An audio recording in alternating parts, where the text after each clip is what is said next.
Bonjour, je me présente, Richard Martin, et voici ma présentation. Et si l'univers avait un an? Donc, le Big Bang que nous voyons en bas à gauche représenté de façon artistique est le début de l'univers. Donc, je vous présente deux personnages avant de commencer. Voici Carl Edward Sagan, donc Carl Sagan, que vous connaissez peut-être avec l'émission Cosmos qu'il a présentée à la télévision pendant quelques temps, il y a plusieurs années. Donc, c'est un astrophysicien, un astronome américain, donc qui est décédé malheureusement en décembre 1996. C'est aussi un des fondateurs de l'exobiologie, donc l'étude de la vie extraterrestre. Il a soutenu d'ailleurs le programme SETI pour la recherche d'intelligence extraterrestre en dehors de la Terre. Donc c'est un personnage assez intéressant et donc connu aussi pour son militantisme en matière de scepticisme scientifique. Donc l'émission Cosmos, quand j'étais plus jeune, était vraiment une émission que tous les amateurs de sciences suivaient. Carl Sagan est vraiment un personnage qui a marqué son temps. Et un autre personnage, Monsieur Neil deGrasse Tyson, qui est aussi un astrophysicien américain, là, qui est directeur du planétarium Eden au Musée américain d'histoire naturelle de New York. Là. Ça aussi, c'est un scientifique de plus en plus populaire. C'est un peu l'héritier même de Carl Sagan et depuis 2006 présente une émission qui s'appelle Nova Science Now sur PBS, mais aussi la nouvelle série Cosmos qui est actuellement sur les ondes à la télévision. Donc, c'est le successeur là, pour cette émission-là de Carl Sagan. Et la philosophie de l'émission a été respectée. C'est vraiment une très bonne série scientifique, si on peut dire, là, à suivre. Et ces deux personnages-là ont parlé chacun à leur tour de quelque chose de très intéressant pour faciliter la compréhension de la vie de l'univers. C'est le fameux calendrier cosmique qui a été d'ailleurs inventé par Carl Sagan. Donc, le calendrier cosmique, le Cosmic Calendar de Carl Sagan, dont nous allons visiter dans les prochaines minutes. Pourquoi que la présentation actuelle, pourquoi je veux vous expliquer cela? Regardez bien. L'univers existe depuis environ 13,75 milliards d'années. Il est difficile pour les humains de s'imaginer tout ce temps. C'est pas évident, 13,75 milliards d'années, c'est long. Hein? C'est quoi la différence entre 1 million d'années et 1 milliard d'années dans votre conscient? 3 zéros de plus et après. Pas évident. Mais si on ramène le tout à une année seulement et que nous observions l'évolution de notre univers sur une échelle de temps plus concrète, plus courte, on comprendrait probablement mieux. Donc, voyons voir ce merveilleux travail donc, que notre ami Carl Sagan a fait et de ramener toute la vie de l'univers sur un an. C'est vraiment intéressant à regarder. Commençons. Donc, de janvier à novembre. Donc, de janvier à novembre, vous avez une question. Donc, la première partie est de janvier à novembre. Décembre va venir un peu plus tard, mais je vous pose la question. Je vous mets au défi de me donner la date où s'est produit le Big Bang dans notre calendrier cosmique. Donc, je vous donne quelques secondes pour y penser, de me donner la date où s'est produit le Big Bang dans notre calendrier cosmique. Et voilà. J'imagine que vous l'avez trouvé, c'est quand même assez simple. Naturellement, le 1er janvier de l'an 0 à minuit. Donc, c'est le début, c'est la création de l'univers, le Big Bang se produit. Donc, une autre question intéressante. Les galaxies comme la Voie lactée sont apparues le. Donc, le Big Bang a eu lieu le 1er janvier. On pourrait s'imaginer que les galaxies sont arrivées pas longtemps après, mais il y a quand même un bon bout de temps qui s'est produit entre les deux. Il y a eu toute la création des éléments, certaines molécules. On ne rentrera pas dans tous les petits détails de quand sont arrivées toutes ces petites micro-étapes, mais la grosse étape, oui, maintenant on a une galaxie comme la Voie lactée, eh bien regardez, c'est le 1er mai. Donc au début du 5e mois du calendrier cosmique, nous avons donc des galaxies comme la Voie lactée. Voici un exemple de galaxie, la galaxie d'Andromède. Donc, c'est une galaxie qui est très similaire d'ailleurs à la Voie lactée. Nous avons ici le système solaire. Donc, le système solaire, lui, serait apparu quand? Donc, 1er mai, les galaxies. Et le système solaire, le 9 septembre. Donc, le 9 septembre, le système solaire, la nébuleuse présolaire, elle est apparue 6h30 plus tard. Le système solaire était là, toute la matière du système solaire. Donc, on parle de l'apparition. Hein, et 6h30 plus tard, la nébuleuse présolaire, donc la formation du Soleil, là, apparaissait. Donc, le système solaire, c'est le Soleil, c'est les planètes, c'est les satellites, les astéroïdes, les comètes. C'est tout ça qui faisait partie donc du nuage au départ de tout ce qui pouvait être les éléments du système solaire. Et comme je disais, la nébuleuse présolaire est 6h30 plus tard que la formation de ce gros nuage de poussière-là. Donc, voici le système solaire un peu plus détaillé. Donc, vous voyez ici toutes les planètes, satellites, astéroïdes. Là. Donc, on commence par Mercure, Vénus, la Terre, la planète Mars, la planète Jupiter, la planète Saturne avec ses anneaux. Vous avez aussi naturellement la planète Uranus et Neptune. Et j'ai mis dans chaque coin là, une photo plus jolie donc, de chaque planète. Là. La planète Mars qu'on voit moins en bas à droite dû à ma vidéo. Là. Mais vous voyez la Terre, Saturne et une superbe photo d'ailleurs aussi de la planète Jupiter. Donc le système solaire apparaissait. Donc vous voyez ici une photo de la Terre et de la Lune. Mentionnez qu'autour de 11 heures après la Terre, la Lune a été créée. Et quand est-ce que la Terre a été formée? Eh bien, le 14 septembre. Donc, on est rendu au 14 septembre avant la création de la Terre. Et 11 heures après, c'était la Lune qui était aussi créée. Donc, le 14 septembre. On est rendu au 9e mois, la moitié du 9e mois de l'année pour que notre planète mère existe, ainsi que son satellite.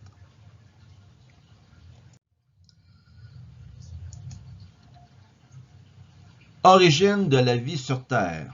Donc, on est rendu au 14 septembre pour la création de la Terre, mais l'origine de la vie sur Terre, elle, le 25 septembre.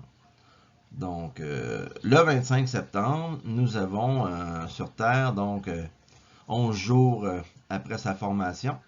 Donc, pendant les 11 jours, par exemple, l'activité des volcans a libéré de la glace à l'intérieur de la planète et l'atmosphère a été créée. C'était pas une atmosphère comme aujourd'hui, entendons-nous, là. C'était très, très, très chargé en gaz à effet de serre. Donc, c'était pas vraiment de l'oxygène. Le noyau et la croûte terrestre aussi se sont formés. Donc, il y a aussi la migration des planètes géantes comme Jupiter et Saturne qui tout le système solaire s'équilibrait, donc les planètes bougeaient un peu, allaient se placer à leur endroit exact. Donc, Jupiter et Saturne ont migré à leur lieu respectif pendant cette période. Donc, l'équilibre du système solaire devenait de plus en plus stable. Donc, et là, ce qu'on voit autour du 25 septembre, aussi les prokaryotes. Ça, les prokaryotes, c'est ce que vous voyez en arrière de vous, c'est un exemple. Okay? C'est des êtres vivants dont les cellules ne comportent pas de noyau, ni d'autres organites. Un exemple d'organites, peut-être vous avez déjà entendu parler des mitochondries, par exemple. Donc, on pourrait y revenir éventuellement. Donc, mais les prokaryotes, ils n'ont pas ça. C'est des êtres vivants dont les cellules ne comportent pas de noyau, ni d'autres organiques. C'est vraiment, vraiment très, très, très sommaire là, comme type d'être vivant. Donc, ils sont apparus, donc la vie existe sur Terre là, avec ces prokaryotes le 25 septembre. La température des océans est autour de 70 degrés Celsius à la fin du mois de septembre. Donc, c'est quand même assez chaud. Hein? Donc, tout ça, donc, dans la période autour du 25 septembre. 9e mois, presque terminé, de l'année cosmique.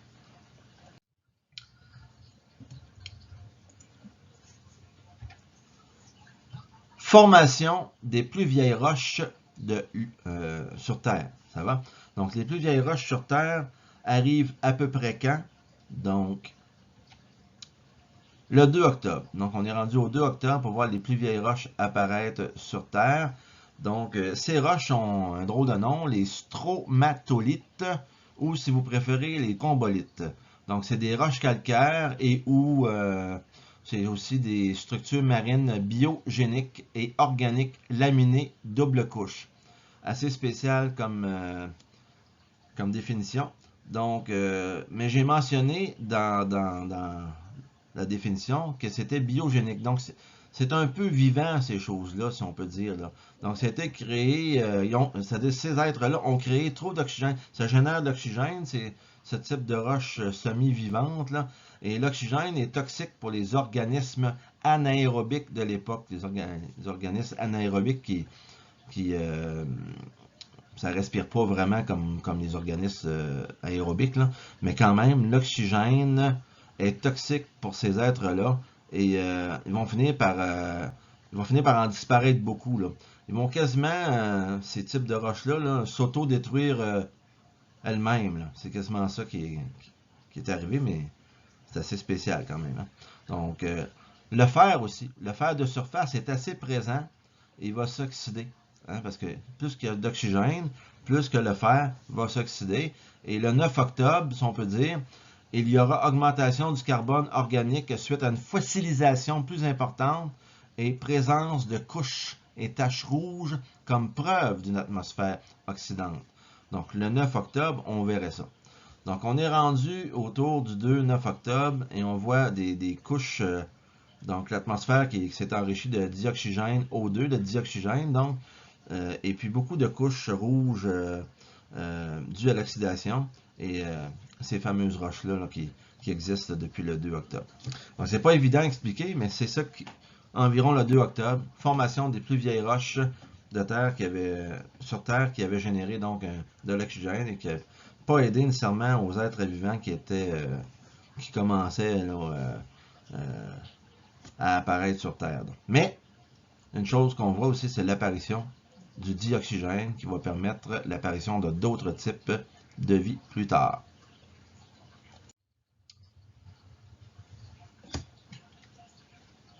L'apparition du sexe dans les micro-organismes et eucaryotes. Donc, ça c'était dans notre calendrier cosmique autour du 1er au 12 novembre. Donc, le sexe se développait à partir du 1er novembre et avec l'apparition des cellules à noyau. Donc, quand on parlait des cellules qui n'avaient pas de noyau, maintenant les cellules à noyau, les eucaryotes. Et le 12 novembre, donc les sexes étaient bien établis. Donc, les organismes multicellulaires, donc qui ont composé de plusieurs cellules, apparaissaient vers la fin du mois. Hein, des algues, par exemple. Donc, les eucaryotes sont un domaine regroupant les organismes unicellulaires ou multicellulaires qui se caractérisent par la présence d'un noyau et généralement d'organites spécialisés dans la respiration, et en particulier, comme je le disais tantôt, les mitochondries, donc sont des petites machines à énergie, là, si on peut dire, là, dans nos cellules, chez les aérobies, donc les êtres qui respirent normalement, là, mais aussi hydrogénosomes chez certains anaérobiques. Donc, je ne rentrerai pas trop dans les définitions de tous ces mots-là, mais vous pourrez faire des recherches si ça vous intéresse. Mais regardez, vous avez en arrière là, le dessin, là, une cellule avec un noyau comparé aux cellules prokaryotes en bas à gauche. Hein. Donc, du 1er au 12 novembre, on voit que la vie se complexifie. Donc, on commence à avoir des cellules plus élaborées qui vont permettre naturellement, en évoluant encore et encore, de faire apparaître de multiples formes de vie. Mais là, on est quand même rendu le 12 novembre. On est loin dans l'année cosmique quand même. C'est vraiment spécial. Là. Où est l'homme encore là-dedans? Hein? On n'est pas encore là, là. Juste des petites cellules, des petits êtres vivants. Continuons.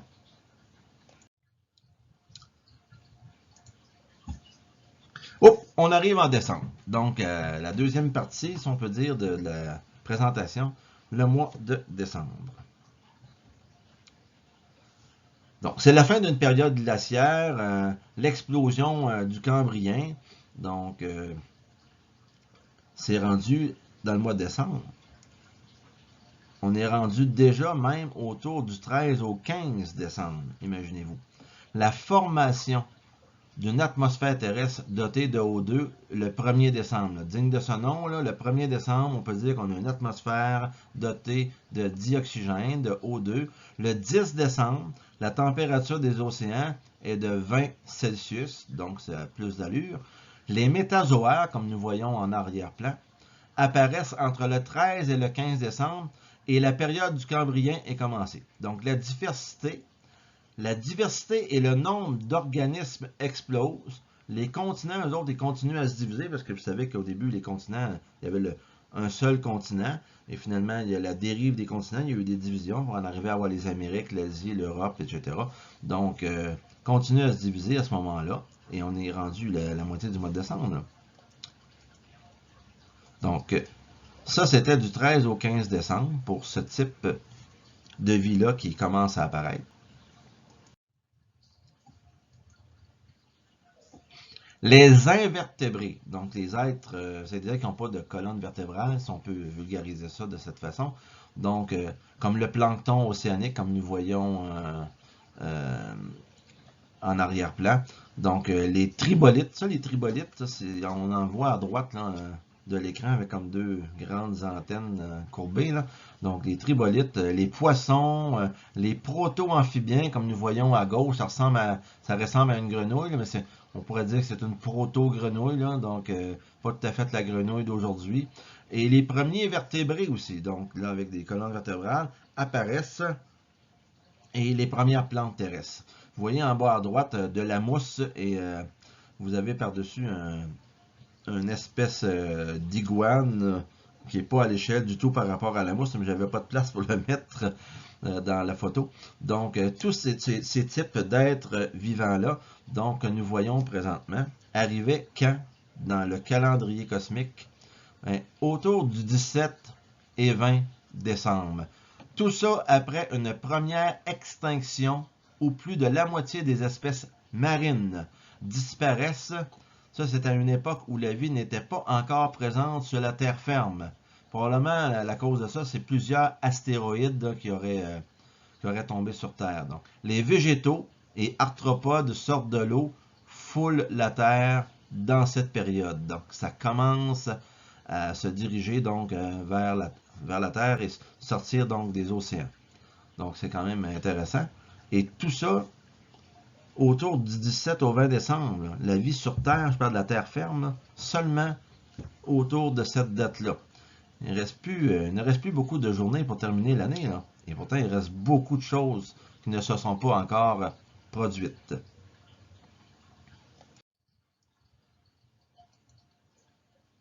Les plantes envahissent la terre ferme, la population de poissons explose, les premières graines, là, les premiers insectes et amphibiens apparaissent, ainsi que les premiers arbres et reptiles.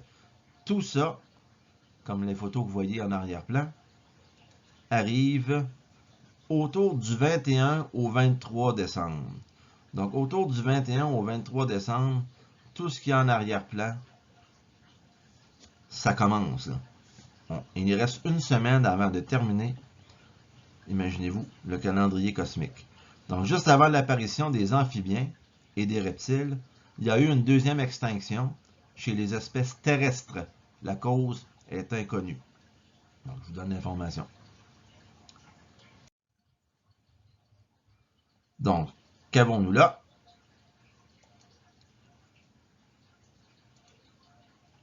Les premiers reptiles sophistiqués, comme nous avons en haut à gauche, un genre de dragon, c'est un dragon de Komodo, en tout cas, ça ressemble à ça.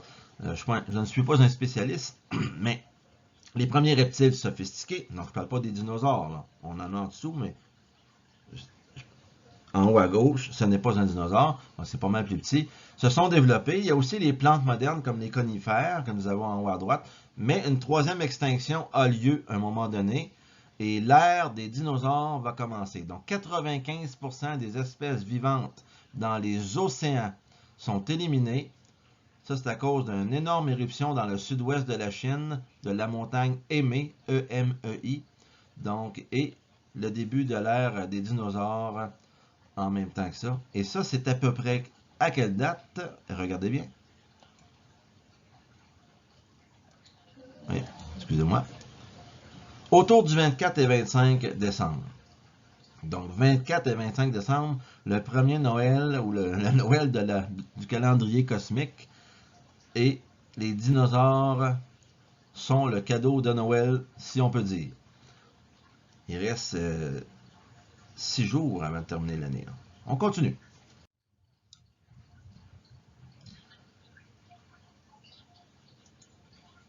Apparition des mammifères ovipares. Des mammifères ovipares, c'est des mammifères qui pondent des œufs, curieusement.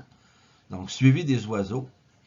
Et un peu plus tard, les plantes à fleurs et les mammifères vivipares. Les mammifères vivipares qui vont donc avoir des... c'est comme nous, les humains, donc avoir des enfants, là, on n'a pas des œufs, les femmes sont enceintes, etc. Bon, donc, tandis que les mammifères ovipares, eux, ont des œufs. Donc, vous avez en haut à gauche un exemple de petits mammifères ovipares de ce temps-là. C'est une photo, c'est pas une vraie photo, mais je veux dire, ça ressemble à ça. Là. Vous avez deux exemples d'oiseaux. Vous avez naturellement les plantes à fleurs et en bas à gauche, vous avez le mammifère, l'exemple d'un mammifère vivipare. Donc, ces fameux êtres vivants arrivent, imaginez-vous, du 26 au 30 décembre. Du 26 au 30 décembre, j'ai bien dit, le 30 décembre, on est rendu pratiquement à la fin de l'année cosmique, là. OK? Et la quatrième extinction, il va y avoir une quatrième extinction. Cette fois, ce sont principalement les espèces marines qui sont concernées, dû donc à des éruptions volcaniques, encore une fois, et des météorites. Et le 30 décembre, là, c'est la disparition des dinosaures non aviaires, et puis de nombreuses autres formes de vie aussi qui vont disparaître le 30 décembre à cause de l'impact du fameux gros astéroïde là, de 10 à 20 km de diamètre. Donc, disparition des dinosaures le 30 décembre.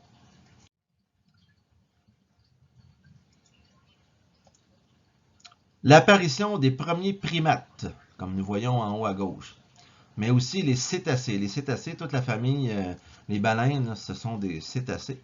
Et regardez, ça se fait le 31 décembre autour de midi. Rendu qu'on spécifie des heures, là, le 31 décembre autour de midi. Donc, en passant, l'ancêtre de la baleine utilisait ses mains pour nager. Donc, si on regarde toutes les étapes depuis le début, à un moment donné, les êtres vivants sont sortis des océans pour aller vers la terre ferme. Mais il y a des êtres vivants sur la terre ferme, comme l'ancêtre de la baleine, qui ont évolué, qui sont retournés à l'eau, si on peut dire, et se sont transformés, comme ce que vous voyez en haut à droite, qui est l'ancêtre de la baleine, une baleine comme par exemple ce qu'il y a en bas à gauche. Donc on a aussi un exemple d'orque en bas à droite, donc différents donc, êtres vivants qui apparaissent autour du 31 décembre, autour de midi, et important, premier primate, donc ancêtre des êtres humains, hein? Midi, le 31 décembre.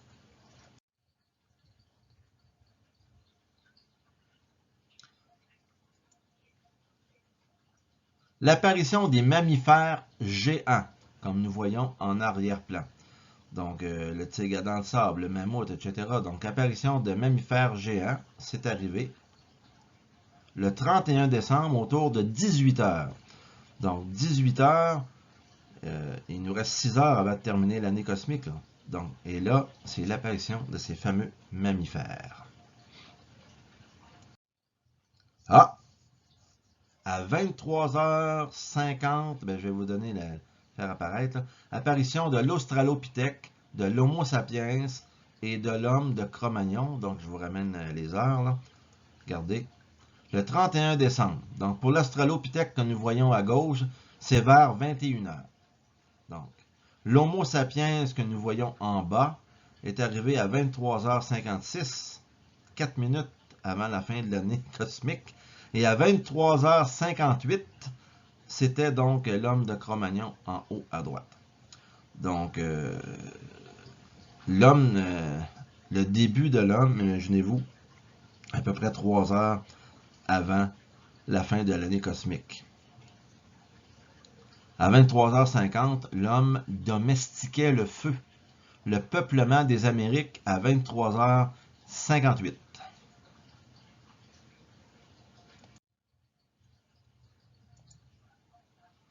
Le 31 décembre à 23h59, troisième partie de la présentation.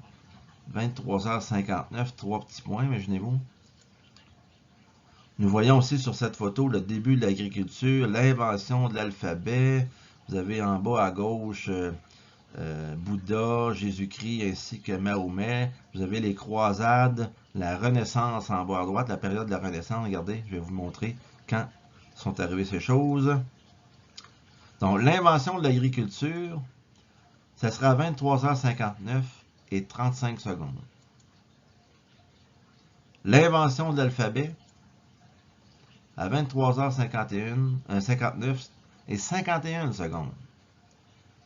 La naissance de Bouddha, 23h59, 55 secondes, en ce qui consiste de la naissance de Jésus. 23h59 et 56 secondes, la naissance de Mahomet. 23h59 et 57 secondes.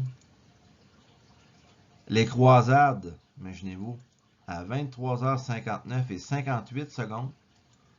Et la période de la Renaissance à 23h59 et 59 secondes. Imaginez-vous. Donc, il est minuit, presque là, hein? C'est vraiment très très près de minuit. Et je faisais cette présentation-là pour l'Association des astronomes amateurs de l'Abitibi-Témiscamingue. Et je faisais une petite farce en disant, pratiquement à minuit, la naissance de l'AAAT, donc Association des astronomes amateurs de l'Abitibi-Témiscamingue, et tout le plaisir qui est venu avec cette association-là, ben ça c'est à minuit moins 1 millionième, milliardième de seconde. C'était donc une petite farce. Ça fait vraiment pas longtemps que ça existe sur le calendrier cosmique. Donc, mais quand même. Hein? Il est minuit. On n'a plus besoin de montre. On n'a plus besoin d'agenda. Donc, il est toujours minuit maintenant dans notre calendrier cosmique. Donc, le voici, le fameux calendrier cosmique que Carl Sagan donc, a inventé, avec tout le calendrier de janvier jusqu'à décembre, ainsi que dans le milieu, là, on voit les mois, etc. Donc, et la dernière minute en bas qui nous amène donc à la naissance des humains. Donc, nous ne sommes pas une quantité très grande en quantité de temps là, sur notre calendrier cosmique. Je ne sais pas si l'être humain et toute son histoire va faire une longue partie de l'année cosmique là, dans bien des années, mais l'humain n'est pas sur Terre depuis très longtemps. J'espère que nous allons faire que les êtres humains vont être quand même là longtemps, tout en protégeant notre environnement et qu'on puisse ensemble, comment je pourrais dire ça, être prospère et puis que tout le monde soit heureux. Vous comprenez ce que je veux dire? Donc sur ce, je vous remercie beaucoup d'avoir regardé cette présentation. C'est la fin. Et puis vous avez deux sources en bas là, que j'ai utilisées pour faire cette présentation-là. Donc le calendrier cosmique, celui de Carl Sagan, et un autre site qui faisait un peu la même chose. Donc quand vous voyez des fois des approximations de date, de telle date à telle date, c'est que j'essayais de faire correspondre les deux sources d'informations. Donc merci beaucoup encore une fois et je vous souhaite une bonne fin de journée. À la prochaine!